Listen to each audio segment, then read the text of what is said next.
Yeah. So we're on. Okay, we want to turn that off right now or pause it anyway. No, I just wanted to see. Okay. Because if it doesn't. All right. Thank you, everyone, for being here. I know there's a lot of graduations and other things going on this time of the year, but how can you miss storytelling? It's the most important thing going on. And we have a wonderful program today.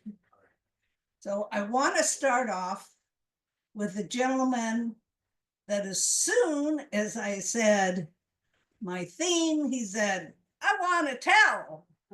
And he's number one. He's known as the, I keep saying this, the coffee bar cowboy. I always wanted to say cowboy coffee. The coffee bar cowboy. And he has been an inspiration to me, but has been so helpful over the years to our guild and is always willing to fill in. So when he volunteers, you can't say no. And his title today is Rosita's Secret. Rosita's Secret. David Tarvin.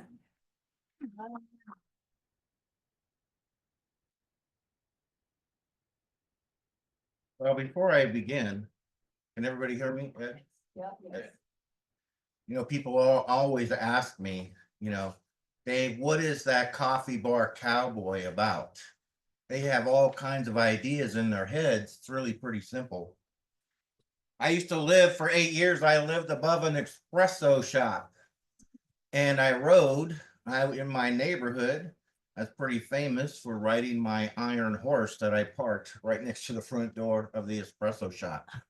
And that is how I became the coffee bar cowboy, which has absolutely nothing to do with my story.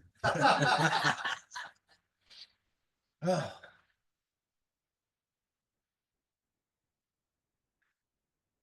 Ernest Hemingway, a great storyteller. Marcus Aurelius, the philosopher king. Donna Sparks, a wonderful, great orator.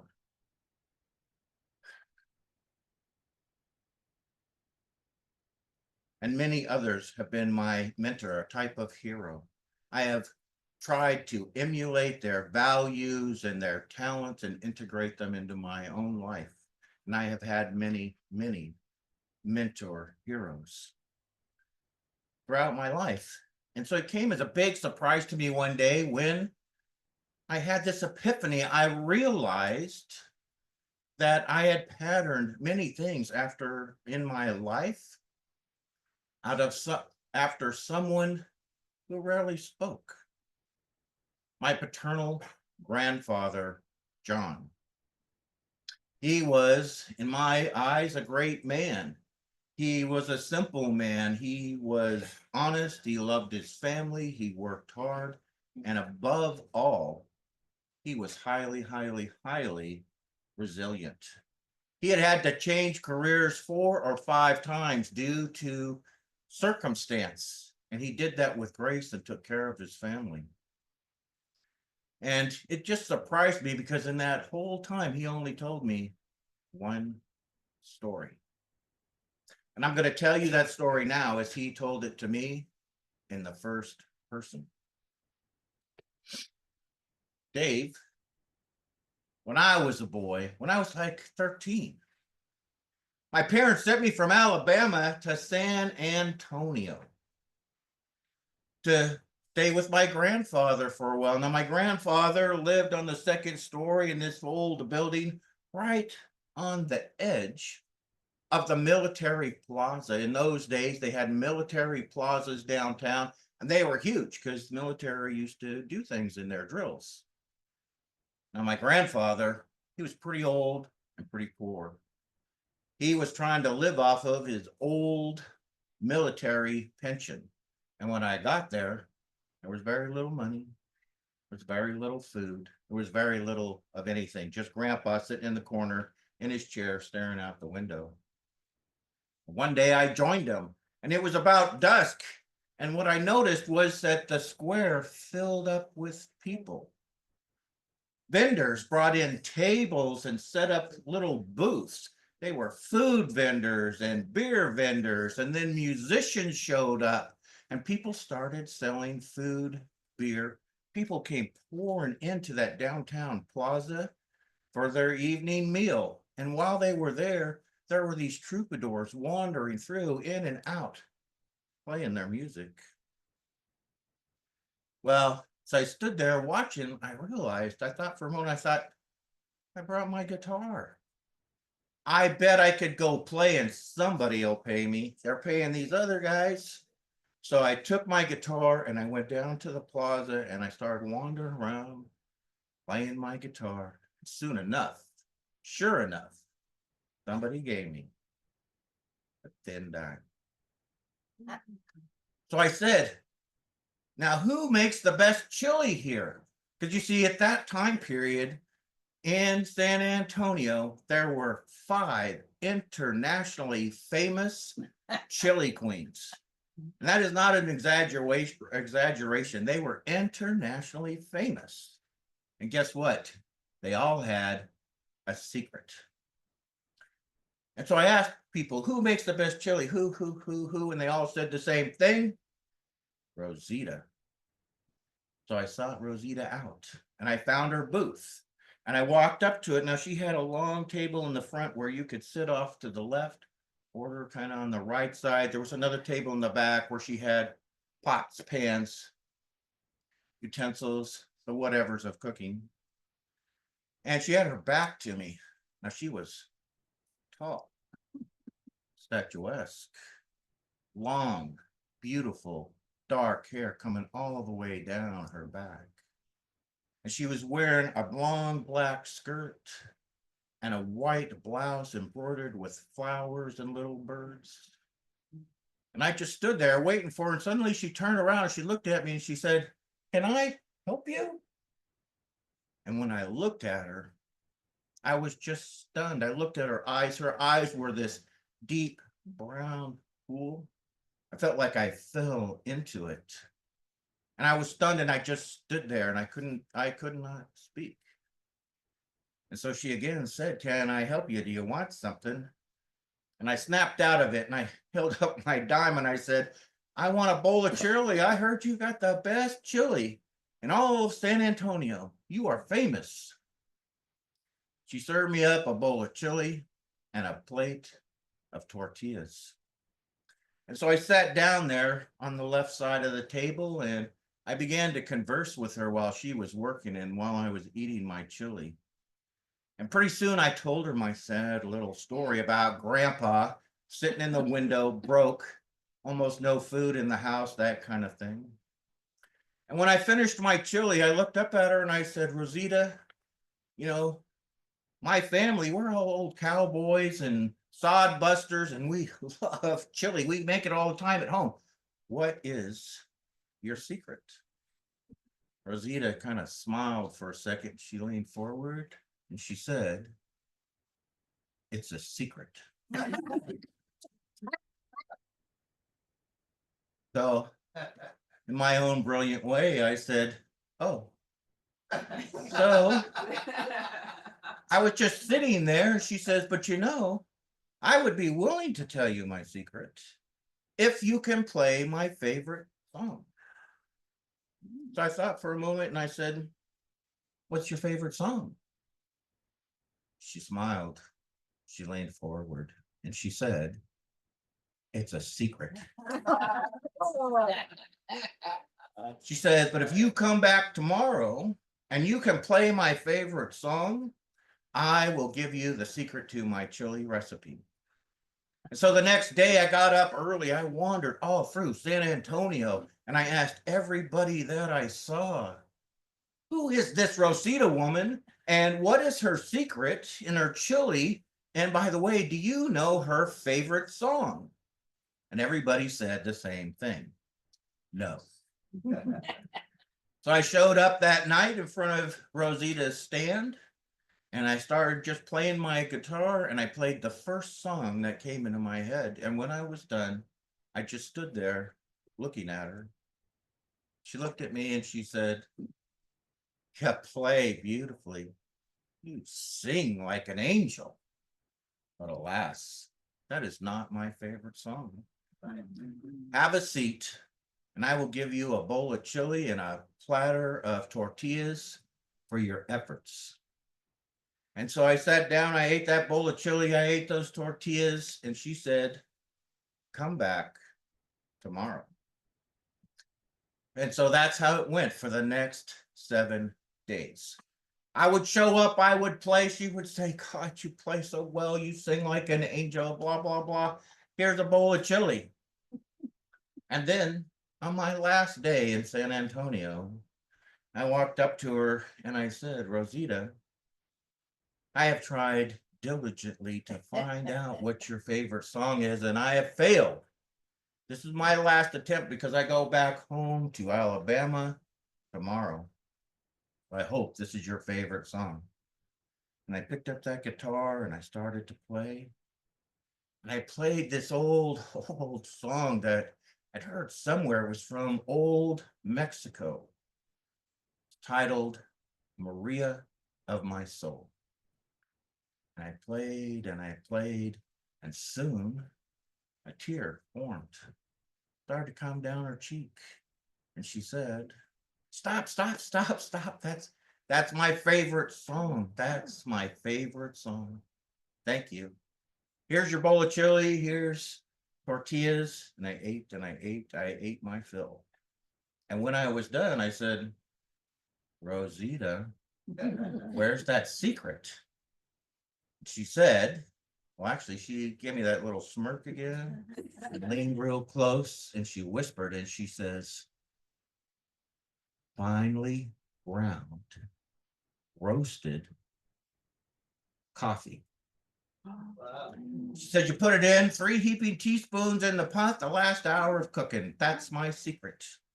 And then she turned around on her heel just like that. She grabbed a piece of paper from behind her and she held it up and she said, "This is my recipe. And I'm going to give it to you, including the secret." And so she reached out and she handed it to me. I reached up and my fingers just touched the edge of that paper. She snapped it back. And she said, "Before I give this to you, I want to tell you 3 things that I want you to always, always, always remember." She said, 1, always be good to your family and those that you love. 2, always, always, always do a good job and work hard. And 3, most importantly, 3, always, always, always remember that it is the little things in life that make the biggest difference.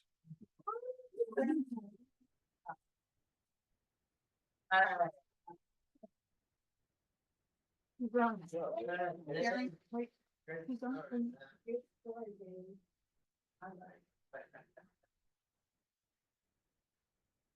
Yeah, make sure. All righty. We're checking technical issues. And that's one thing you do not ask me. We're just making sure it's recording to the cloud so we can download it to our website. So in case you want to look at past stories, our webmaster has gone and he has put the last 2 years of all our programs on our website. So now you can go and get them on the website. And so if you have a particular speaker you like, he's listed who's on the program so that you could say, "Oh, I want to see her again." I mean, our next teller. This is I want to call her a young lady, but her and I are close probably in age. me. She's a young lady because she's so beautiful.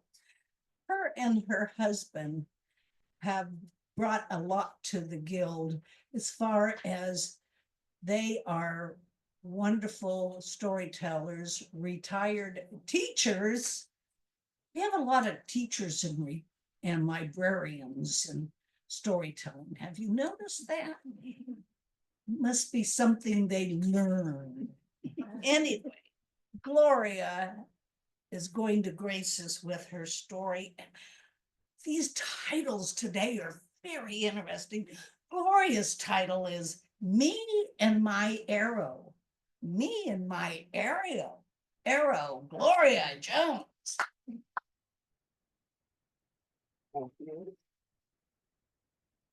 Thank you for that lovely introduction. Now I must correct you. My husband is not a teacher. He's an administrator. I was a teacher. Other than that.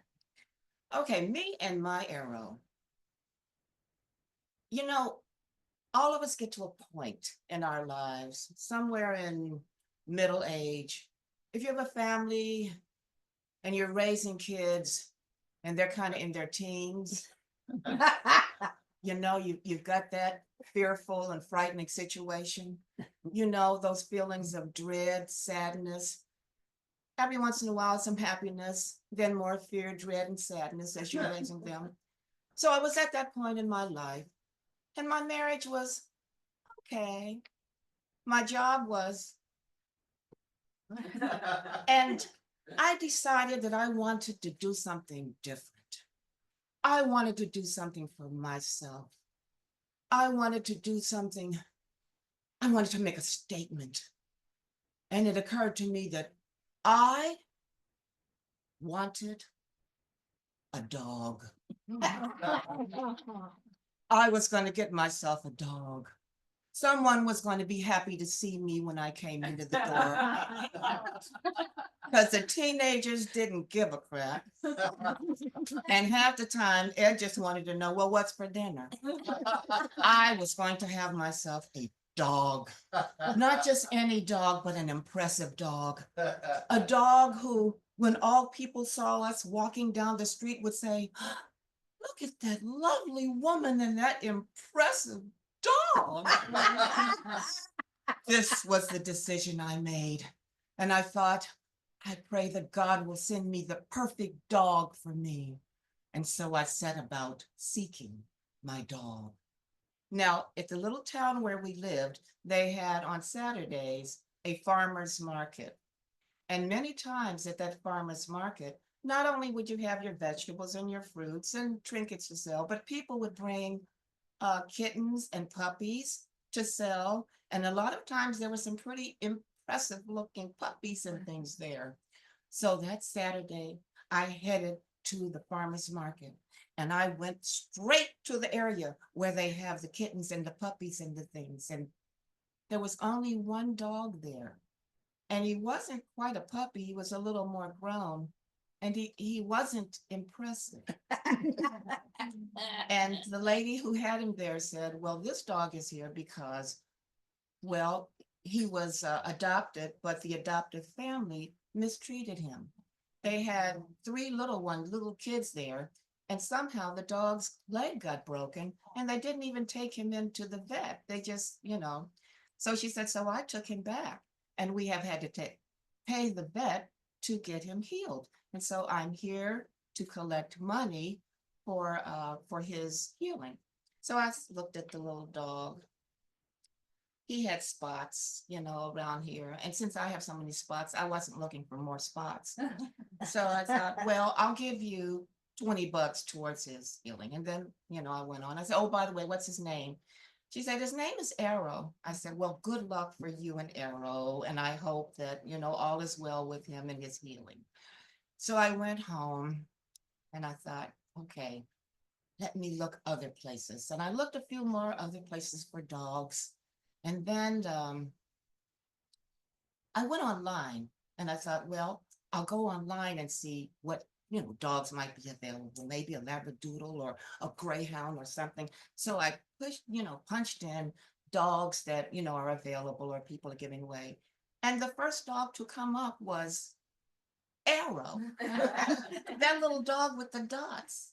And I thought, well, that's interesting. I mean, online in the whole area, that's the dog that online has to present to me. So anyway, I thought about it. I thought that is kind of a interesting that it would come up. So I thought about it and I thought about it and I couldn't get him out of my mind.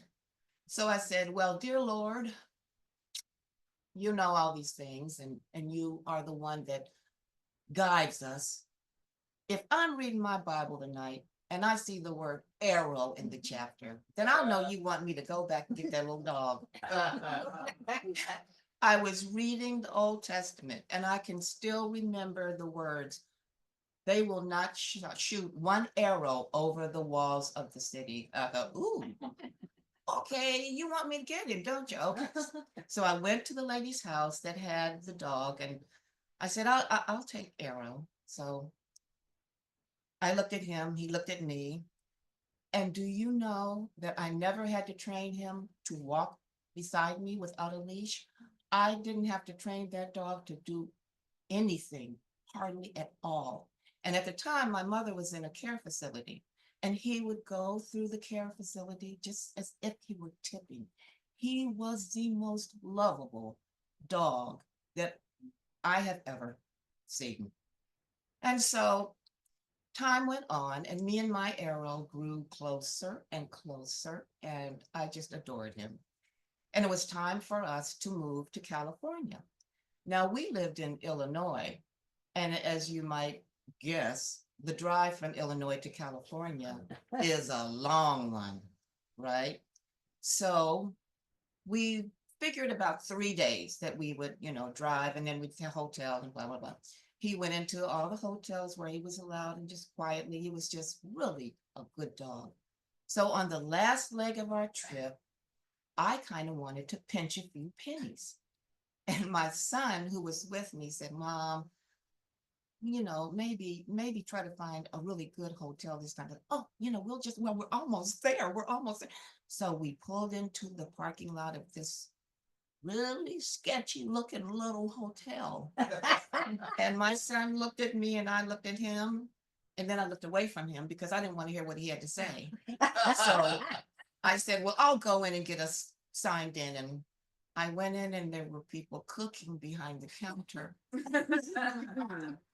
That wasn't a very good sign, but I couldn't lose face, so I said, okay, it's going to be okay. We'll go to this hotel. It'll be okay. So we got our room and it really kind of did look like, I don't know, Salvation Army.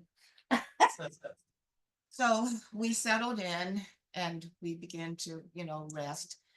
And then suddenly out of the side of the door, we heard fighting and cursing and thumping and tumbling.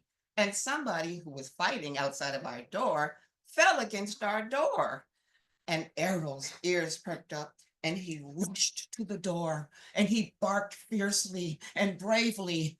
And then he looked back at us like, y'all got my back, right? But he barked, and as he barked, the fight moved away and went on down somewhere else. So I looked at Errol and I looked at my son and I thought, well, maybe we should have chosen a different hotel. But Errol has saved us. Yeah. He was my hero. Oh. Errol lived to be about 13 years old. He was actually, I guess, a corgi, either mixed with a collie or a German shepherd, but he was the sweetest dog, and he was my hero. Thank you.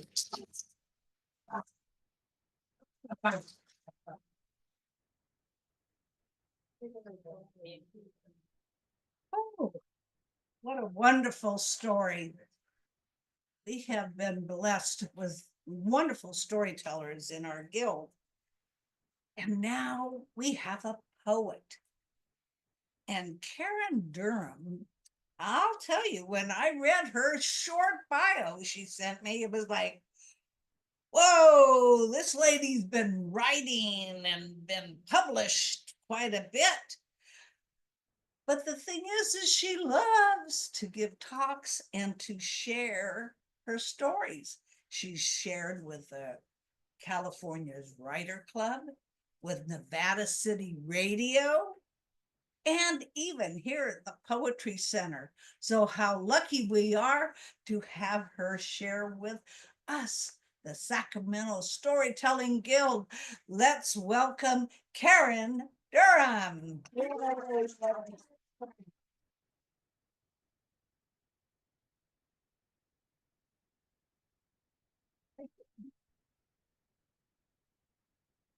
Thanks for having us poets here. I feel like it's an honor.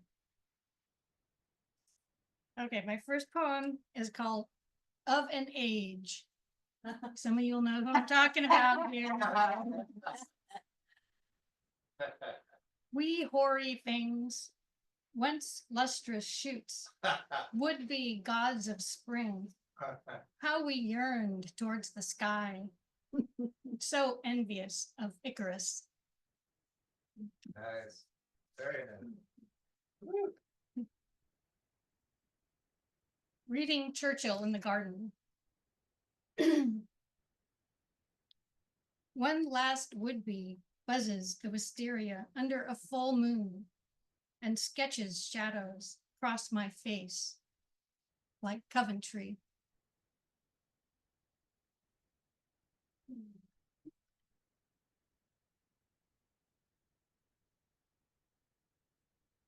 Grow a skin, Karen.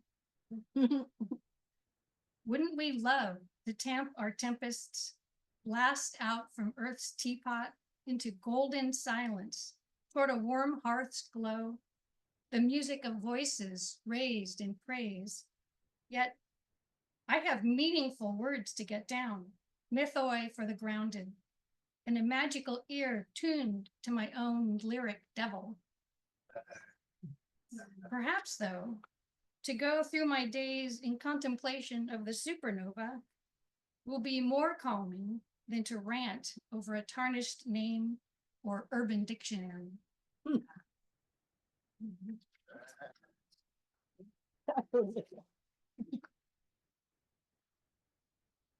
I wrote this poem a year ago. I ran on the horse trail this morning. Near the river, I dodged gnats, like dodgy camp smoke, like some people. I chatted with one woman, though, all winter. Haven't seen her in weeks. For her own reasons, she wore no pants. She spoke kindly to me. I spoke kindly to her. Her name, she told me, is Francis, like the Pope. They're not too smart gnats, gathering in the early sun. As one, they drift into my path, or they drown in the sweat of my neck, or I swat them away like gnats. The smoke smell of urban wolves loiters at the trail and rises to high ground as the river rises. It clings to my skin. I'm scrubbing it off now in the shower, along with the gnats. Except this one, who struggles at the waterline. She must have fallen from my hair. I move her gently to dry and fly away. Her name, she must have a name. I'll call her Francis, like the Pope.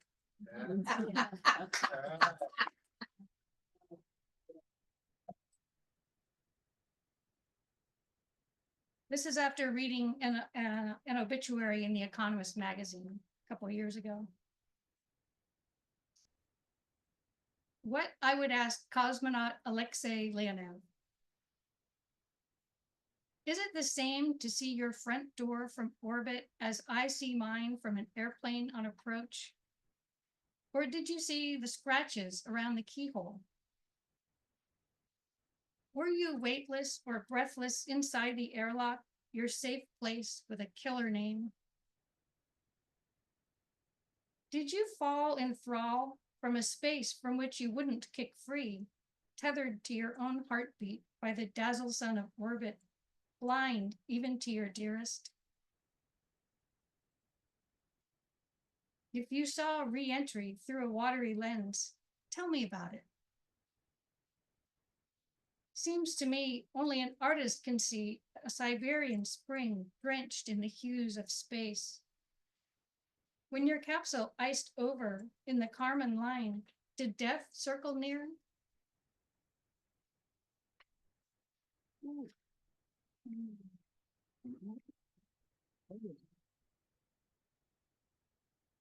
Here's another Economist magazine obituary about it. It was about a gentleman named Mauro Morendi, an Italian man. To Polynesia. Your yearning to escape a quotidian life began with an image, a dream of sailing into turquoise seas on a catamaran. To Polynesia, to Paul Gauguin, to coral reefs. My heart warms to feel your delight, to walk beside you, sand between our toes.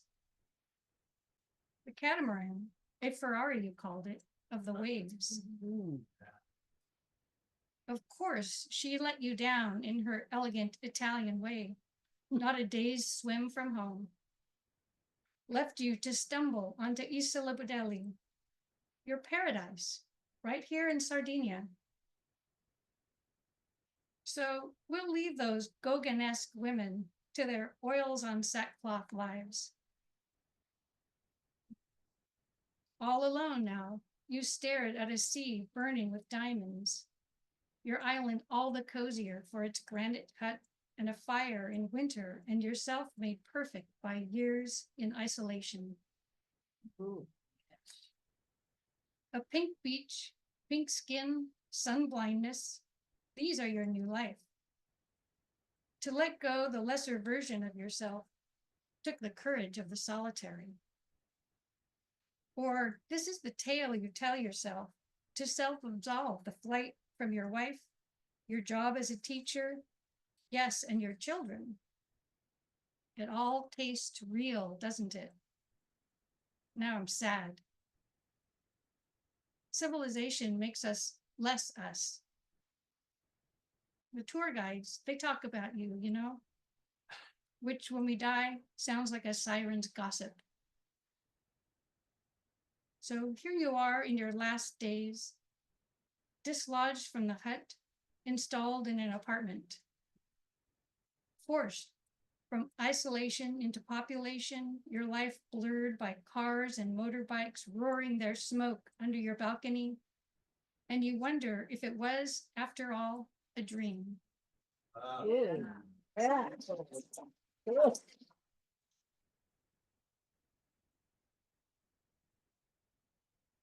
I wrote this, sorry, I'm getting so emotional today. Too much coffee this morning. I wrote this poem during the week after Pope Francis died.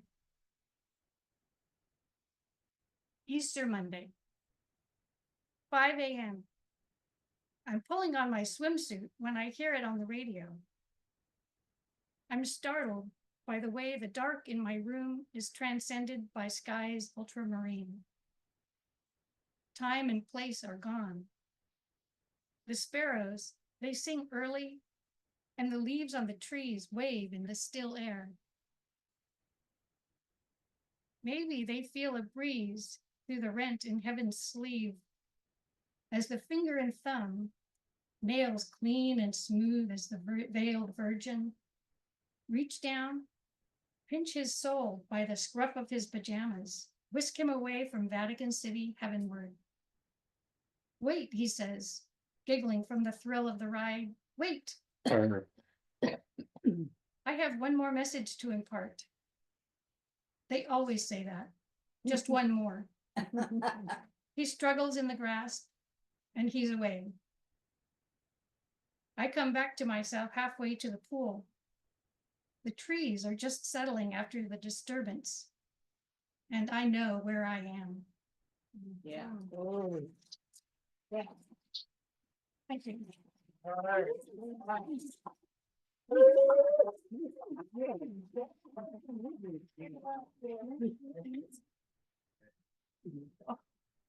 Wow. Very thought-provoking. Thank you, Karen, for sharing. Okay, now on your program, you saw Dwight and Barb. His name is Dwight Jackson and her name is Barb Murphy. But they're not here today.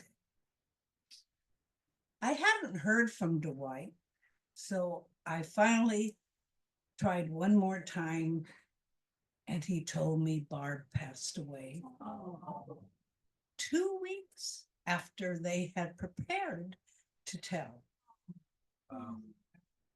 And he wanted to come today and talk about Barb and why she was his hero in helping him share his story. But he wasn't able to do it. But you know, Sacramento Storytelling Guild is so lucky because we have many tellers that we can reach out to and say, can you fill in? And none other than our past executive board member, a person that inspired me when I first started in 2010 and still supports us at every program.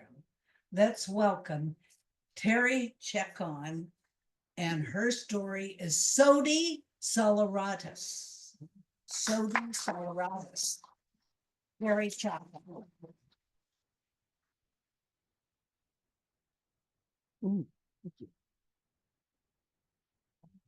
Terry, you may have to bend it down. Yeah, thank you. Okay, although I have told stories for many years without a microphone and kids from 3 to whatever have always had no trouble hearing me, but I will try using it today. And I was glad to be able to pitch in and sorry that it was for such a sad circumstance. And actually, I said to somebody earlier today, I hope next year somebody has a theme of villains for a story time because villains can be very interesting. But my hero is like Gloria's, not a human hero, and it's from not my personal life, but a folk tale that probably many of you have heard me tell before. And the hero is a very small and unlikely critter. But way up in the Appalachian Mountains, there was an old man, an old woman, and they had a boy and a girl, and they had a pet squirrel that used to run back and forth across fireboard. And one day the old woman thought she'd like to make some soda biscuits for her family, biscuits out of baking soda. So she went to the cupboard and didn't have no baking soda. So she gave some money to the boy and she said, you go to the store and buy some baking soda so we can have biscuits. Well, that boy, he starts a running down the road and he's a singing, sody, sody, sody, saleratus, runs over a bridge. Sody, sody, sody, saleratus, gets to the store, gives the storekeeper man his money. Man gives him lots of baking soda and he starts his path home. And he's going down the road again, running along and saying, sody, sody, sody, saleratus. Gets to the bridge, up jumps a bear, and that bear says, I'm going to eat you, you and your sody saleratus. And in one gulp, that boy's gone. Well, they're all waiting home for that boy and the baking soda. And so finally the old woman, she says to the girl, you go down and find out where that boy is. He's probably playing by the side of the road. So the little girl, she skips down the road and she's a singing, sody, sody, sody, saleratus. And she skips over the bridge and she skips to the store. Storekeeper man says, that boy was here already and got his sody saleratus. He's probably playing by the side of the road somewhere. So the little girl, she starts skipping back down the road and singing, sody, sody, sody saleratus. Gets to the bridge and up jumps that bear and he says, I ate a boy, him and his sody saleratus, and I can eat you too. And with one gulp, he swallows that girl. Well, now there's just the old man and the old woman and the squirrel. And the old woman finally, she says to the old man that he has to go and find out where the boy and girl are. They've been playing somewhere or something, and they need that baking soda. So the old man, of course, he goes down the road kind of chunk. He doesn't sing. He says, sody, sody, sody saleratus. And he chunking over the bridge, and he says, "Sody, sody, sody, saleratus." Well, storekeeper man, when he gets to the store, he says, "Boy has been here, and he bought some sody." And the girl, she was here too. They must be both playing by the side of the road. So the old man, he goes back down the road, ka-chunk, ka-chunkin', sody, sody, sody, saleratus. And up when he gets to the bridge, up jumps that bear, and he says, "I ate a boy, him and the sody saleratus. I ate a girl, and I'm going to eat you too." And with one gulp, he ate the old man. Well, now there's just an old woman and that little old squirrel. And old woman's getting so tired of waiting that finally she goes down the road. Hunkercha, hunkercha, hunkercha. And she's saying, "Sody, sody, sody, saleratus." She got to the bridge and she said, "Sody, sody, sody, saleratus." Well, when she gets to the store, the storekeeper man just shakes his head and he says, "They've all been here and gone. The boy, and he got some sody saleratus, and then the girl was here, and the old man was here, and they must all be by the side of the road somewhere." So the old woman, she goes back, and she's a walking along, just a hunkerchun, hunching over there. And she gets to the bridge, and of course, up jumps that bear, and he says, "I ate a boy, him and the sody saleratus. I ate a girl. I ate an old man. I'm going to eat you too." And with one gulp, he ate the old woman. But now there's only the little old squirrel home. That squirrel's running back and forth across the fireboard and getting mighty hungry. And so that squirrel, he jumps down from the fireboard to the table, from the table to the chair, and then down to the floor. And then that squirrel, he goes a skittering down the road, and he's a chittering something that must be sody, sody, sody saleratus. And he skitters over the bridge, sody, sody, sody saleratus, and gets in the store, and he stands up on his little hind legs, and the storekeeper man says, finally he understands what he's saying, and he says, "Well, they've all been here. The boy, and he bought some sody saleratus, the girl, the old man, and the old woman. They're somewhere on the way home." So that little squirrel turns around, he goes skittering back down the road, and he said, chittering, "Sody, sody, sody saleratus." And he gets to the bridge, and up jumps that bear, and that bear says, "I ate a boy, him and the sody saleratus. I ate a girl. I ate a old man. I ate an old woman. I'm going to eat you too." But before he can swallow that little squirrel, that squirrel runs up a tree. He runs out to the end of the branch of that tree, and he jumps over to the branch on the next tree. And that bear says, "Well, I'm coming after you." And he climbs up the tree, and he says, "If you can jump across there with your little tiny legs, I can jump across that with my big legs." So that bear gets out to the end of the limb, and he makes a mighty jump, and he falls down right in the middle between those two trees, and he landed so hard on the ground, split wide open, and out of his stomach came the boy with the sody saleratus, and the girl, and the old man, and the old woman. And so they all went home with the squirrel, and the old woman made the biscuits, and she gave the first biscuit to that little squirrel up on the fireboard, and he kind of turned it over in his paws and took a bite and another bite, finished that one. She gave him another one.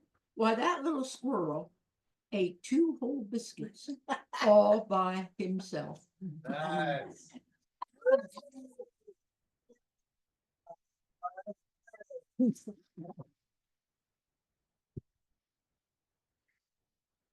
How fun. That's what's wonderful, I think, about our programs. There's such a range of stories. We've had personal stories, we've had folk tales, and we've had stories that other people have been told and they are sharing. I want to, before we go on break, to call up our hostess for next week, Michelle Woods, and next month, Michelle Woods, and she's going to tell you all about her theme, which is so much fun. So Michelle, come up and share.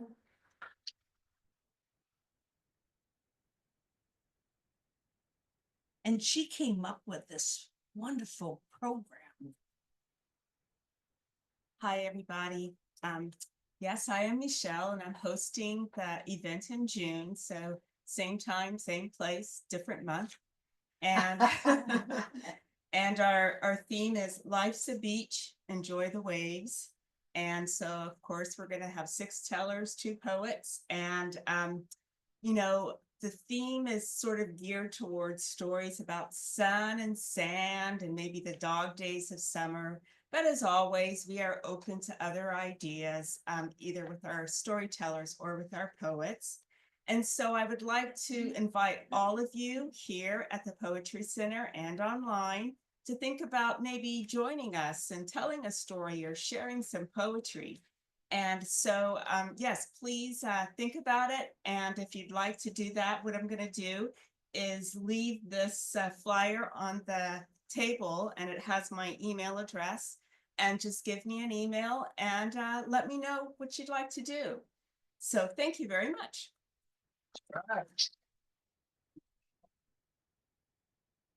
Also, it will be on our website, so if you remember to write it down, you can go to our website and Michelle will be there and you can sign up with her. And now it's time for a break for all that good smelling food that we have been smelling. No baking soda. No baking soda. Oh, and before I forget, we are having a workshop on June 14th. I think. The flyers. Flyers over there. Joyce and I did one in February on using gestures to enhance your story. And boy, did Gloria do a wonderful job with her gestures today. So this next program we're having in June is how to use your voice to enhance your speech. So please consider signing up. We would love to work with you. And we'll see you in 15 minutes. Good idea. You told that's what made the program is the newest member of our Sacramento Storytellers Guild. And if you have enjoyed all our programs that we've had this last half of the year since January, it's because of Suzanne's wonderful marketing skills that she has shared with our guild, how lucky we are. Besides her being a wonderful public relations person, she's an excellent storyteller too. And today she's going to share a story about her hero, John Walton. John Walton, Suzanne LaCour.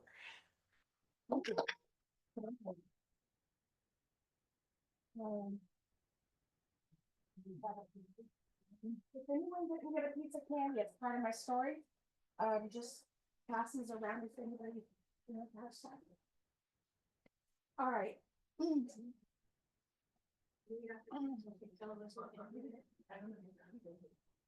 I'm adopted, and my father is named John Walton. He would actually pick up the phone, say, "Walton's Mountain, John Boy speaking."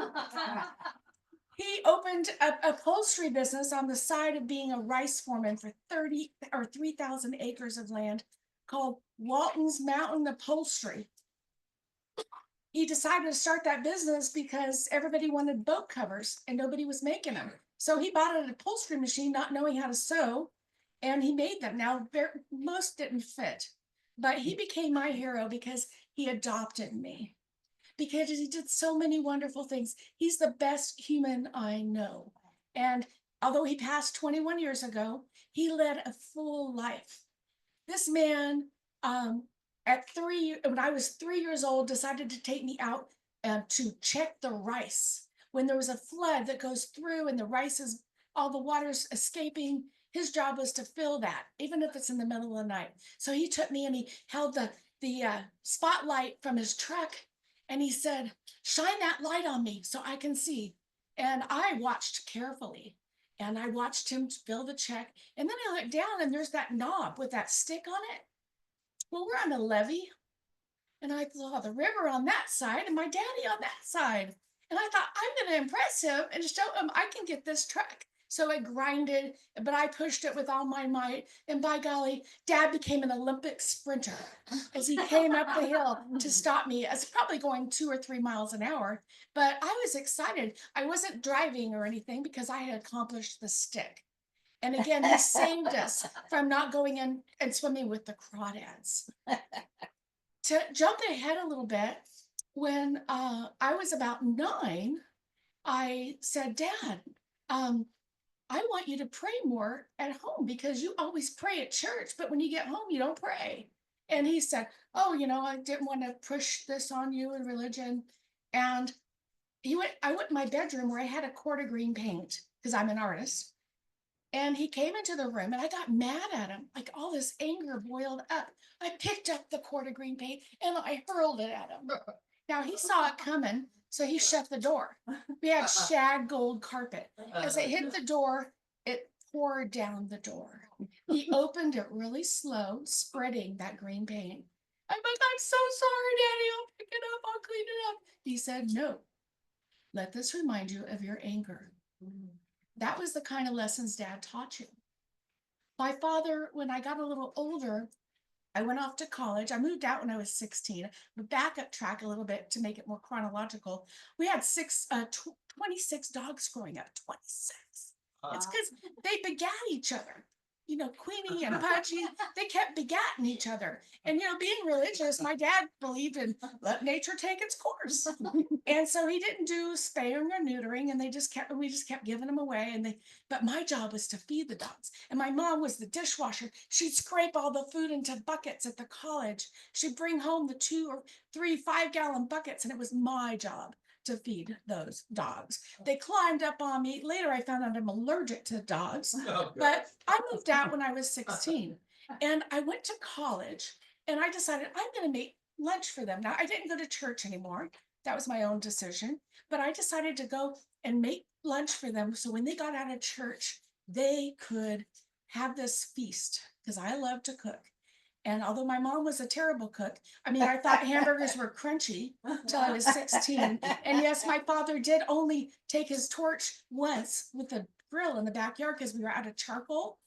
And he burned a hole through the grill and everything fell on the floor. It's kind of like a metal donut on the ground.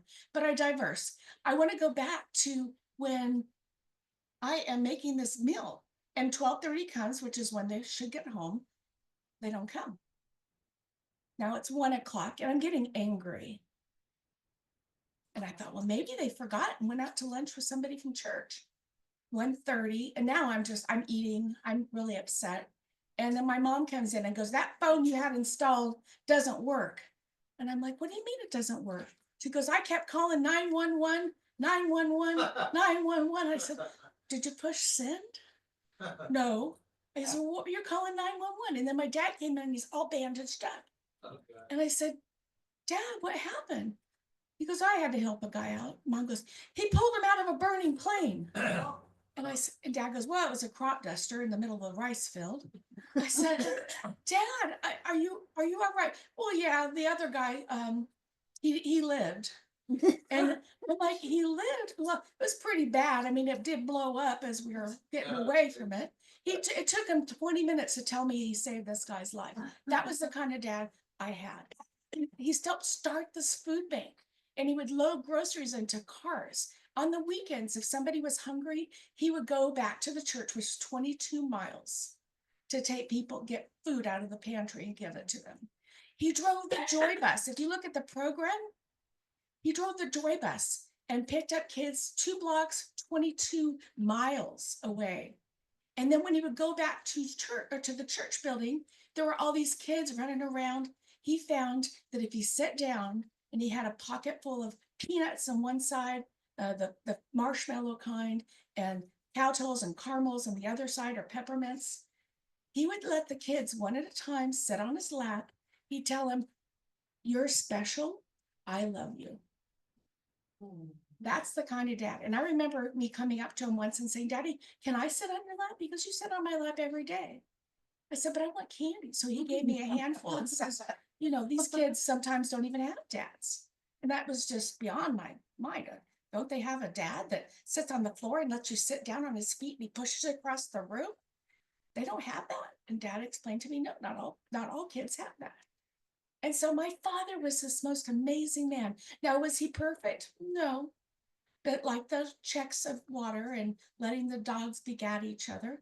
I had my first date when I was 16. I was so excited. His name was also John, not Walton. He spelled it Jon. And he was tall and he was kind of meekish. And I told him my dad likes a firm handshake. I said, it will impress him if you shake his hand firmly. So my dad opened the door and he's a little nervous. He shakes my dad's hand firmly. And then my dad decides, oh, I'm going to shake his hand harder. So he shakes his hand harder. And then John, my date, shook his hand harder. And then you hear crunches like peanut shells. My dad broke his hand. I mean, it wasn't intentional, of course. They were doing this male bonding thing, I guess. So we went to the ER. We went to the ER and Dad, you know, he said, I'll pay for his medical bills. And the guy goes, he has really good insurance. And Dad goes, you just let him pay then. That's fine. Well, it's just, you know, let the insurance take care of it. But Dad went back and gave him $10 because that was his copay. And that was my last date I had for about 6 months. And I had to move to get another date. They didn't know that story. They just didn't know it. So my dad was such an amazing man, and he accidentally started a church. Now, how do you accidentally start a church with 3,000 people? He gave a Bible away. You know how they have those little bitty you know, when we used to get checks, we had those little bitty address labels. He gave a Bible away. There was a Bible drive. And then he got a letter a few months later saying, Dear Brother John and Sister Dane, can you please send us more Bibles? We have 10 people sharing these Bibles. Dad goes, well, okay. So he sent 10 more Bibles. Now we're poor. I didn't know we were poor, but let's just say we gave all the money to the church. My dad and mom did. And so we ate beans and cornbreads pretty much every day. And I remember being jealous of that pig slop that my mom would scrape off in the cafeteria because it smelled so much better than my mom's flat burnt biscuits. But he sent them the Bibles, and then they said, please, Brother John and Sister Dane, send us flashlights as we're trying to read them in the dark, and there's no electricity in Ghana, Africa. So my dad sent him some batteries. Just about a week by, please, Brother John and Sister Dane, send us batteries as we have no more energy to run the flashlight. So my dad and mom decided to run a book drive, and they got all these books. Well, where are they going to put them? They live in mud huts. So the guys at the church in Ghana said, we can make the bricks if you help us fund putting it all together. So my parents did a little fundraiser and got a few $1,000s and sent it to them. And they made a library and put the books in it. And people were all around were coming. Well, my parents went to Africa maybe 20 years later. There were now 3,000 people that gathered at the river every weekend on Sunday. And the men would have their Bibles, and they were all dressed in their finest garb. The women would dress in their finest garb, trying to hold on to the children, carrying the benches above their heads. And my dad said, stop. Do you want to know how we do it in America? Yes, Brother John. How do you do it in America? Women set the benches down. Men, give your Bibles to your wives. Men, pick up the benches. And then my dad led the men to the river. That's the kind of dad my dad was. And he died. Well, he had a heart attack driving the joy bus. And then he had another heart attack loading groceries into a woman's car. And he is my hero, an amazing man. And he loved country music. I still don't like country music because I was forced to listen to it. I mean, I'm a little traumatized maybe. But if you ever think about John Walton on TV, my dad has him beat because he was the original John Walton. Thank you.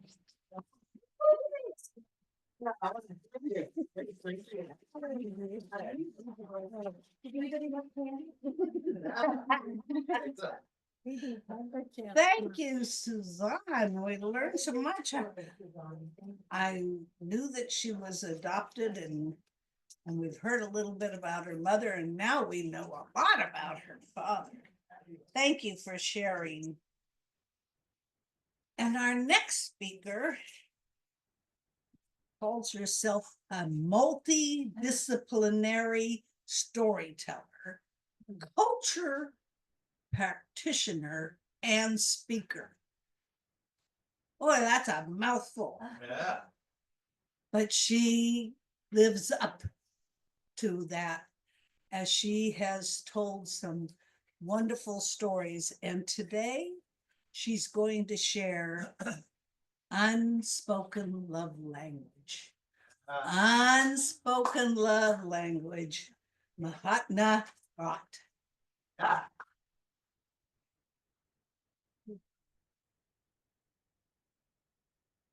Can everyone hear me?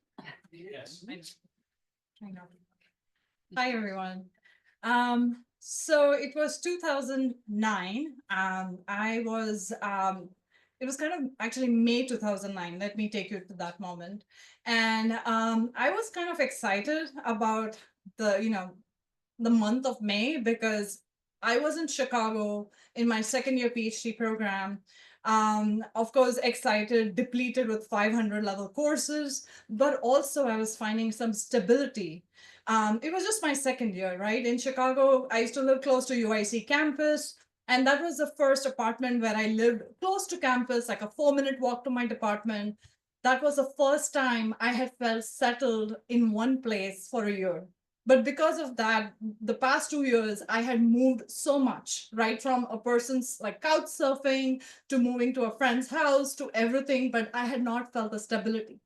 So something about May, the chilly cold weather, if you've been to Chicago, you know what I'm talking about, to kind of the pre-spring summer feeling, like a little crisp, little, spring in everybody's step. It's sunny outside. And so I was excited. And on May 31st of 2009, I was especially looking forward to that Sunday. I took the train and I went to meet one of my closest friends, Shruti, in Evanston, which is a city above Chicago. We were going to have a girls' day out. And what that meant was getting our haircuts done at a salon that she recommended. That was one thing I saved money for as a graduate student with a starving budget, because it was amazing to feel, youthful and pampered. And we were going to have brunch. So I reached her place. We went for our haircuts. We felt so good. I was very happy with the way I looked. We both went to her place, and she was going to make dosa and chutney.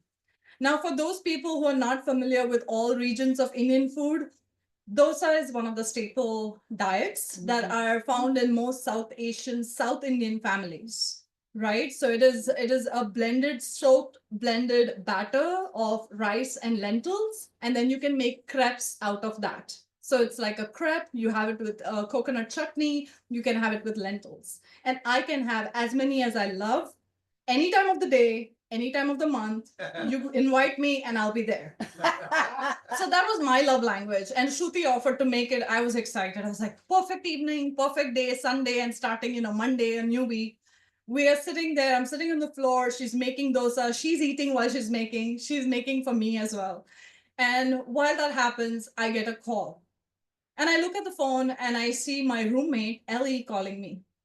Now, Ellie is originally from Michigan, and she was in Chicago for a few months for her medical residency. And we really got along well. She and I lived in a 2-bedroom apartment close to UIC campus that worked for her. And so I was like, okay, maybe she stopped calling me about her move because she was finishing her residency. She was going to move out, and another close friend was going to move in. So I picked up the phone, and I could hear a pause, silence. And I was like, Ellie, everything okay? What's going on? And I could hear her frantic voice. And she's like, Meghna, where are you? And I was like, I'm in Evanston. And she's like, you need to come down right now. And I was like, are you okay? Is everything okay? And she's like, our apartment is on fire. And I'm like, you know, when someone says fire, like 10,000 tabs open up. And I'm like, did I leave the toaster on? Did I leave the gas on? Did I leave the cooker on? That's what I kept thinking. And I was like, what do you mean? Are you okay? And we both are like asking each other, like, you know, zombies. And so finally, she's like, you need to come down here. I think everybody's fine, but you need to come now. I said, okay. So Shruti offered to drive me, which was very sweet of her. We left our plates, not finishing the dosas, and we drive to Chicago, close to campus. Now, this apartment of ours is a 2-bedroom apartment that Ellie and I shared. As I mentioned, it's a hole in the wall kind of place. My bedroom did not even have a closet. It just literally had a shelf attached to a wall with a rod for hangers. But it was kept clean by my previous roommates and me. It was 4 minutes walk to my department. It was stable. It felt like home, right? So when we go close to the campus, I'm thinking there are like 3 to 4 fire engines. I'm thinking maybe, you know, just that block has been barricaded. But by the time I reach there, I see 10 to 11 fire engines. And I'm like, am I a part of the movie set? What the heck is going on here? And it still not hit me of what I was going to envision. And our apartment complex was not gated. It was basically one main building facing the road, and there were 2 other buildings behind. So we were, you know, one of those rear apartment buildings. So you had to walk between 2 buildings to go to our place. So we cannot see our apartment building in, you know, with all the flames and everything. We are seeing the front building. And I'm like, and my jaws just drop. And I'm like, what the heck is going on? I hope everybody is safe. By the time I call up Ellie, I see some of the other residents and I go and talk to them. And we are trying to figure out what happened. Again, is everybody okay, right? That's the first thing that comes in your mind. And we are trying to like process. I can feel my heart beating. I can feel my jaws clenched. I feel like there's a knot in my stomach. And I'm very, very grateful that we were not at home. It was not late at night, all that. But at the same time, I was scared. It had not hit me yet at the same time. So anyway, so when we are walking there, we're standing there, we're trying to see what the firefighters are telling us. We can see this building and they're trying to hose the water and everything. And I see a UIC police officer coming and talking to some of the residents. So we go towards them. And he says that some of the UIC student services had come to know about the fire. And I'm like, why are they there? Because technically, even though this is close to campus, this is an off-campus housing, right? So I go towards that and I'm asking them, and they were like, because we came to know that this fire happened, most of them are UIC people. The UIC Student Services had offered to arrange for 2 shuttles to take us, those who were displaced, to the UIC graduate student dorms that were empty to give us temporary housing. Oh, wow. And I still couldn't believe that could happen, right? And I just was like, are you serious? Like, that is so sweet. And so from then onwards, they took our names. Ellie and I decided, even though I got an offer from a friend to stay at her place, I decided to go with the other people to the dorms because, you know, they may give us time to salvage some of the things. And I didn't want to lose out the communication or any updates. We go to the dorms. I'm so like, I can feel my heart beating and I don't know what to anticipate because suddenly the stability that I was finding and the peace that I was finding that morning was completely taken away. I end up calling out my parents and my sister because it's India. You know, I was born and raised in India, so I had to speak to my parents. It was the next morning. And of course, I was trying to downplay the stress and anxiety I was experiencing. But who was I kidding? My family already could sense that in my voice. And they were offering to, like, you know, even though we grew up in a lower middle class, and I know my parents were working really hard to meet ends, they were still like, can we send you some money, you know, to like be fine? And I told them, I'll let you know. And what happened was, it was really surprising. I feel in the next few hours and the next few days, Shruti, my friend from Evanston, had informed my other friends who were international students. my UIC colleague from the PhD program had informed my UIC faculty members and the department. And they all came the next day to help me salvage some of the stuff from my apartment. We all did like passing the baton. So like we all stood in a line so that not everybody is in the building. And when I went into the building, grief hit me like a load of bricks. I had seen some of the ceilings fallen down. I was able to luckily salvage my laptop and my important visa documents. I could not get my winter jacket, my winter boots, all of them. And that's an investment as a graduate student. I also had bought some of the stuff from India earlier that year, and I just started feeling at home because I'd arranged some of the gifts that my mom and dad had given, for my kitchen, small like bowls and things from like with Indian prints that made me feel at home with the colors. And I stared at it and I saw all water and soot and smoke. I took a deep breath. I walked out. And before I knew, one friend had already arranged to take my bags, and there were bags of my future roommates who was traveling, and she kept it in her basement, in her house. Another friend was like, you can stay with me after the dorm visit, was over. You can stay with me for the next 2 months. And I did that. I stayed with her for the next 2 months. Another friend offered to drop off the meal. Another colleague offered to fundraise, which I had to politely decline because it was not even about ego. It was just such a new thing for me, or for someone fundraising for me. I mean, I had held certain privileges as well. But at that moment, I was deeply touched by all the simple but beautiful, powerful gestures by this whole community that came through, including the UIC community. They had offered mental health counseling services. They had offered legal services the next day. They did not have to do anything for us technically because we were not officially on campus. They offered that to the UIC and the non-UIC community. And let me wrap up the story. For me, yes, you may see a lot of heroes here, right? Right from my friend's love language of making dosas for me, to the firefighters, to my roommate, providing us support, and to all my friends and the chosen family who stood up for me in so many beautiful ways. There were a lot of heroes. It depends on your lens. But at the same time, this was not the first time, and this is not the last time that my chosen family has stood up for me in every possible beautiful way. These heroes, many of them I'm not in touch with. And many times, all of us are flawed human beings, but we are beautiful. And that's what I've taken out from this, especially in today's politically divisive world. Yeah. So in my mind, they are heroes, and they've taught me how to show up for my community in the most beautiful way. Thank you. All right. Oh, what a fantastic story. Very touching. All right. Now we are going to a little poetry. And this young lady really became involved when she contacted Joyce and said, I want to tell a story. Now, she has been a poet for many years. She has published, I have one of her poem books, but she wanted to tell a story and found out that a story is very much like poetry. In fact, that's what prose is. It's a written story, just in a different form.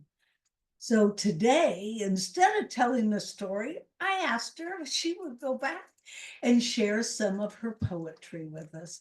Let's welcome Vicki Carroll. And at the same time, give her a big hand because she prepares most of this food for us.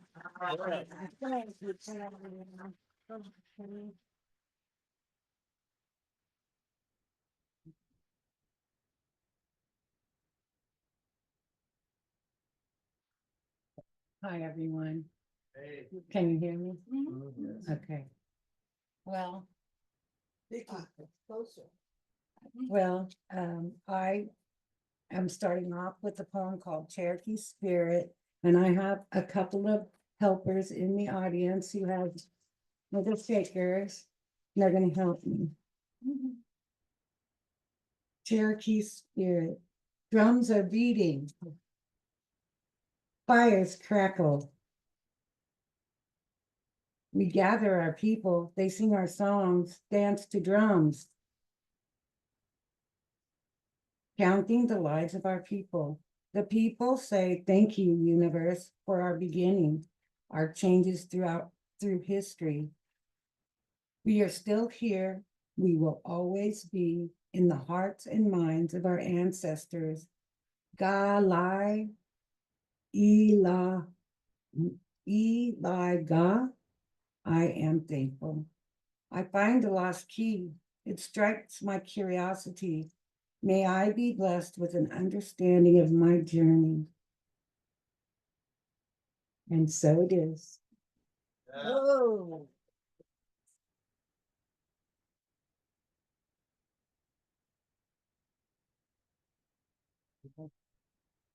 The next one's called Harmonics. I was once made of music. I was comfortable on a sheet between the lines of that reality. I was classic, sublime, a design in destiny. The staff held new insights, guides to another place, perhaps another time. Each note played brought me separate levels of understanding. I felt hopeful to learn the skills I left behind eons ago. It was something in a dream. I heard the God say, continue on your journey. All is well.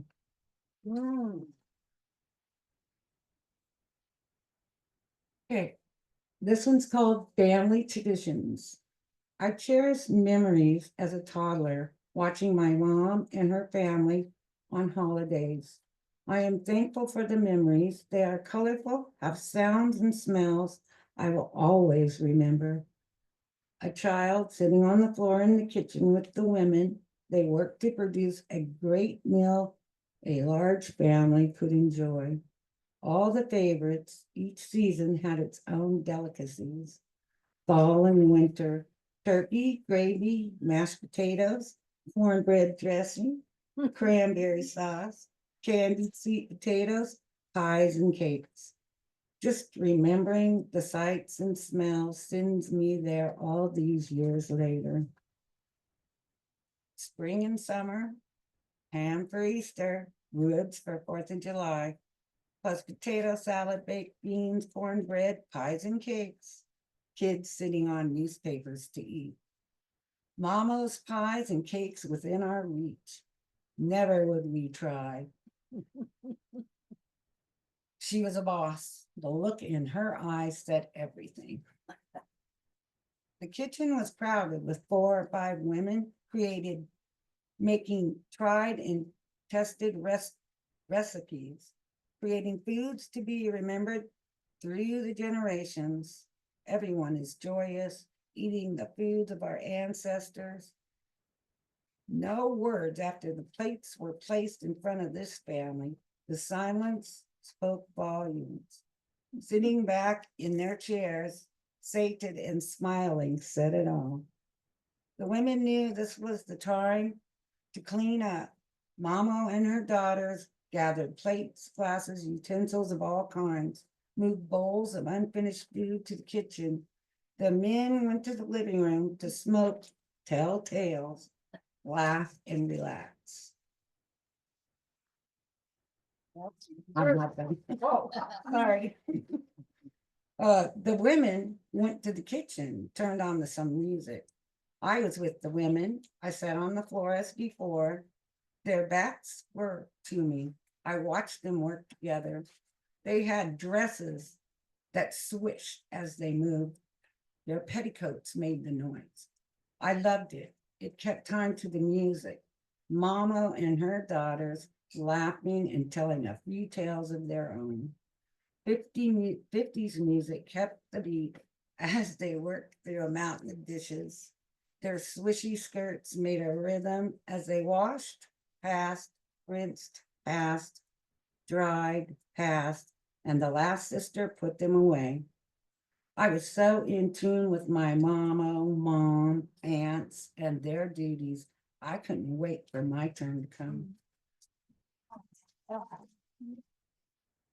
Thank you. My first crush in the lofty places where ideas dance. I leave my ballet class and walk home. My record player calls me. I answer with the Beatles. I'm in third grade. For my great report card, I got 2 new Beatle albums. After the work of school, the play of dance, I was ready to listen to the music. I turned on my record player, put on my new record. I still remember the smile I had as I listened. The night they were on TV, I was not allowed to see them. I asked from bed, "What are the Beatles?" My parents told me to go to sleep. Well, of course I did, and there were girls screaming. Next day at school, every girl was talking about the Beatles. Oh, was I mad when I got home. I told my mom, "Everybody knows the Beatles, Mom, except me. That was not nice of you to not let me know." Well, luckily, the Beatles came on TV again quite soon, and I finally saw what the Beatles were. Paul wants to hold my hand. Yeah, yeah, yeah.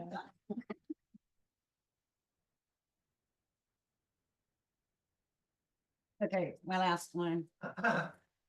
And this is kind of old, but it mentions the first poets that I started knowing when I was learning about poetry here in Sacramento. So here we go. If poets were rock stars, James Lee Job would be Tom Petty with a touch of Jerry Garcia. He takes everyday activities, elevates them in verse, transcends ordinary reality, a blessing, a prayer, a song. D.R. Wagner is David Bowie. He takes his readers far, far away to stars in space. Magnificent timing, style, and grace. Gentle landing, feeling lighter too. Major Tom bids adieu. Carol Lynn, mistress of femininity and poetry. Which rock star is she? Stevie Nicks is who I see. Carol Lynn's poems tell stories of life, heart with loving intimacy of child, mother, and wife. Angela James. I see Angela as Tina Turner. She rocks and rolls with stories and poems. She is not shy. She tells it as it is as she's rolling, rolling down the river. Angela uses a full range of emotions, captures her audience, draws them into her notions. Now, as for me, I want to be Janis Joplin. Minus the drug shooting and pill popping. Free willing, fun loving, one of the guys, kind of a poet, die hard, nothing to lose, might as well. Not so far from heaven or hell. Can you hear Janice laughing? Thank you.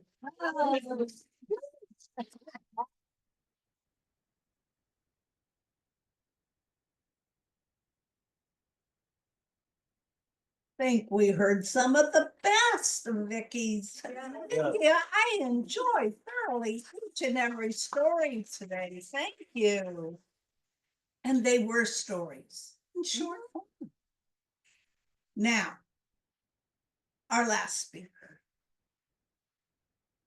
Can't say I saved the best for last because they're all so good. But when I put the call out that I still needed a speaker, who puts his hands up, sends me a note, I can fill in for you. Thank you, Mark Berry. Now, most of you will know Mark from all the jokes and the humor that he sends if you are on his email list. He always has a joke. If I need a joke for my Toastmasters club, I know I could call Mark and say, "Good job." And he is right there with one. So I am really anxious to hear his story today because this sounds something different that I don't remember hearing before from Mark.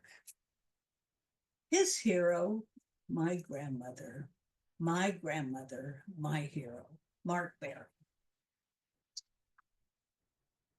Thank you, Karen. Thank you all for being here. Great to have story listeners.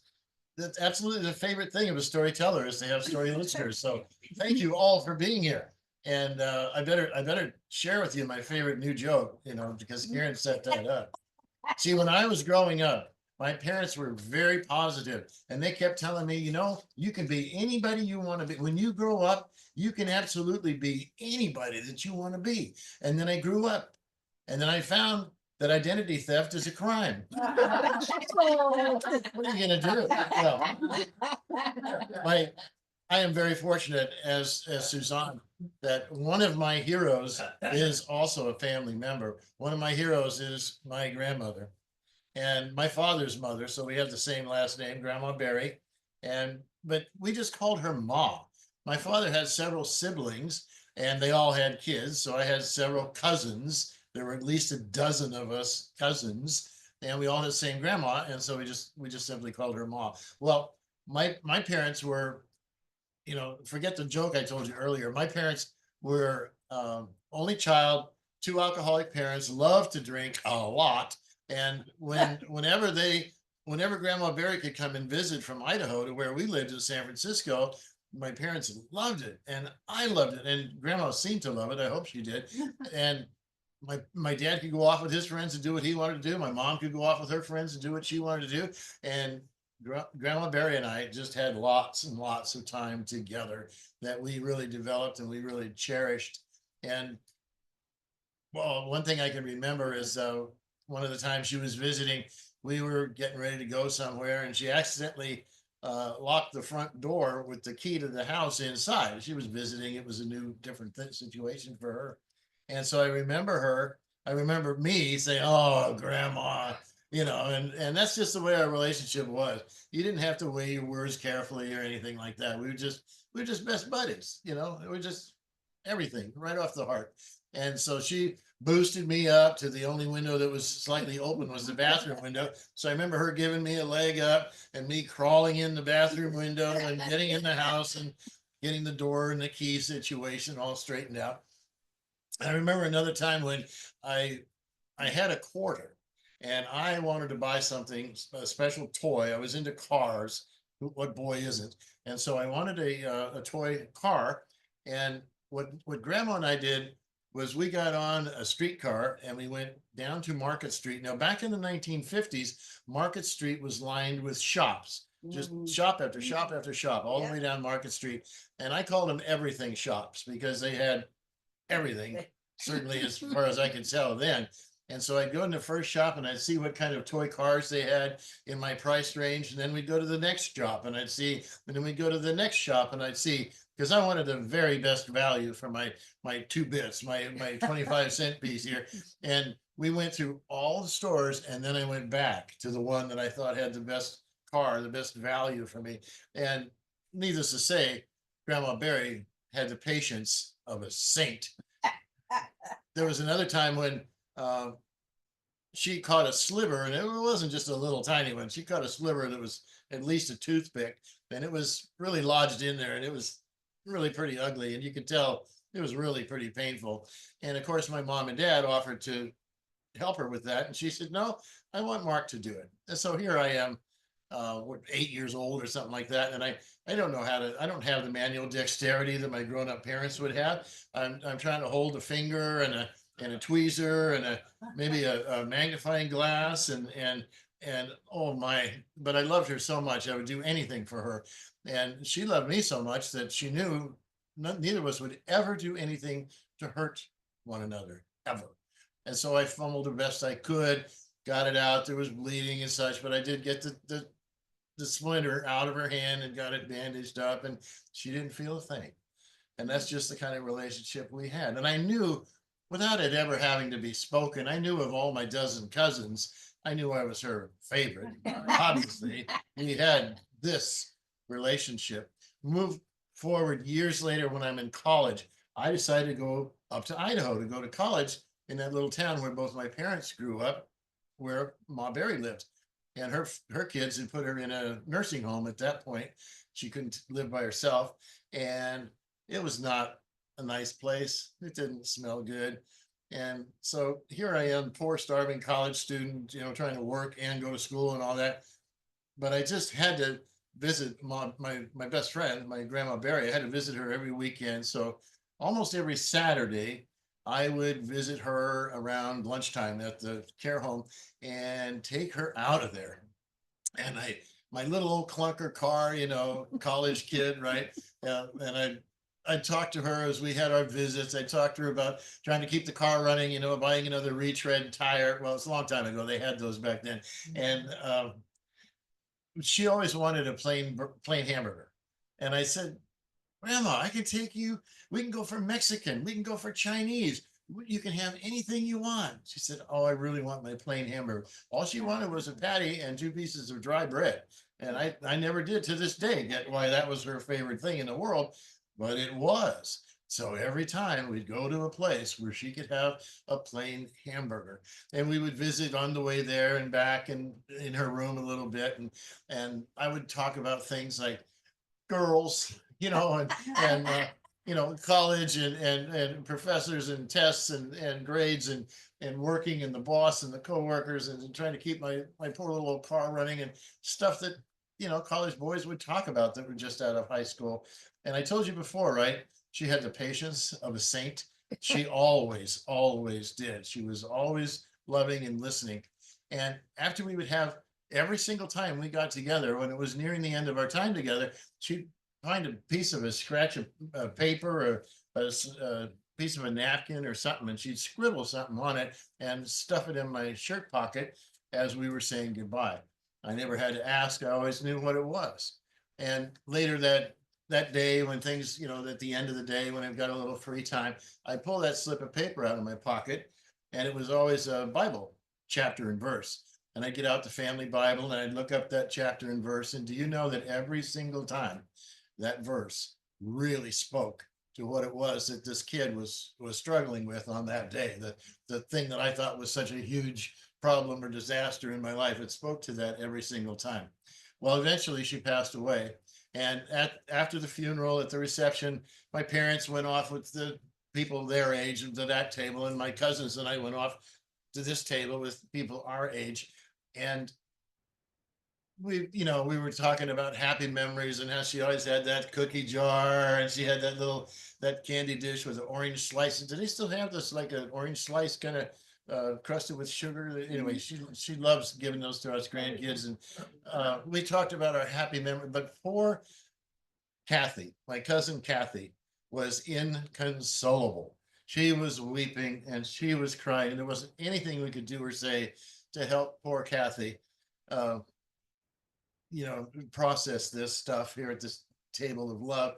And she let it slip out in between the sobs that she knew that she was grandma's favorite. And my eyes got big, and I looked around the table, and everybody else's eyes got big, and they looked around the table. And you know that my grandmother was such a person that every one of the dozen of our cousins, every single one of us, we knew without having to say it, we knew that we were her favorite. And it really wouldn't do to tell your cousins that. Every single one of her grandkids knew that. That's why she's my hero. That's why she's my example. That's why she's my role model. And that's why she's the grandparent that I want to be. Thank you. Yeah.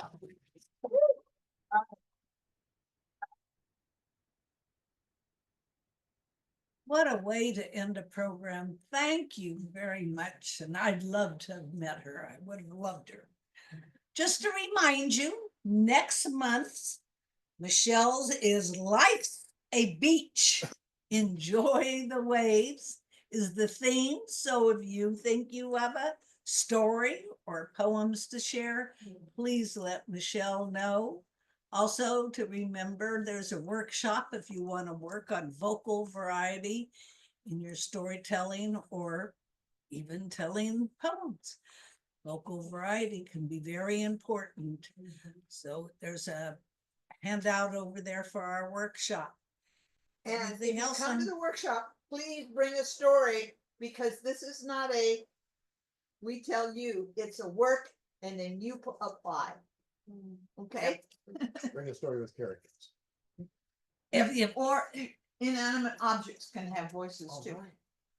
A broom can talk to you. Oh, yeah. Yes. So I'm looking forward to seeing you all next month.